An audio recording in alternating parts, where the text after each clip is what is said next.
नमस्कार मित्रांनो, स्वागत आहे तुमचं नंदकिशोर गिराम आर्टमध्ये।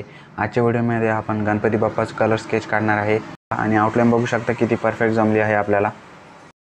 खूप मस्त होणार आहे मित्रांनो हा व्हिडिओ पूर्ण बघा आणि व्हिडिओ आवडला तर व्हिडिओला लाईक नक्की करा।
व्हिडिओ आवडला असेल तर व्हिडिओला एक लाईक नक्की करा आणि चॅनलवर जर नवीन असाल तर चॅनलला सबस्क्राईब करा आणि चित्र कसं वाटलं कमेंट करून नक्की सांगा।